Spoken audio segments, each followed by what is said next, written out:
Isang lalaki arestado sa Sorsogon City dahil sa kasong estafa.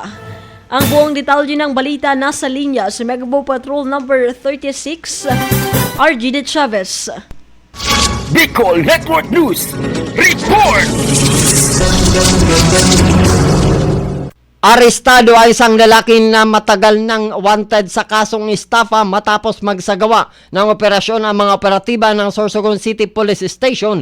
Ayon kay Police Lieutenant Colonel Christopher Adubiso, hepe ng Sorsogon City PNP, ang suspect ay may mga kasong kriminal na kinakaharap at itinuturing na wanted person sa buong lalawigan. Kaugnay nito, ang pag-aresto ay isang hakbang upang tiyakin ang pagpapairal ng batas at proteksyon sa mga mamamayan laban sa mga individual na patuloy na lumalabag sa batas. Hinihikayat din ng hepe ng Sorsogon City PNP ang publiko na magpatuloy sa pagbibigay ng impormasyon hinggil sa mga wanted person upang mapanatili ang kaayusan sa buong lalawigan. Samantala, ang suspect ay inaresto sa ilalim ng criminal case number 2024-3122 na ipinalabas ng Municipal Trial Court in Cities Branch 1 ng 5th Judicial Region sa Sorsogon City na may petsang Nobyembre 18, 2024. Kasama sa mga isinagawang hakbang ng mga otoridad ang pagsisiyasat at monitoring upang tiyakin ang matagumpay na operasyon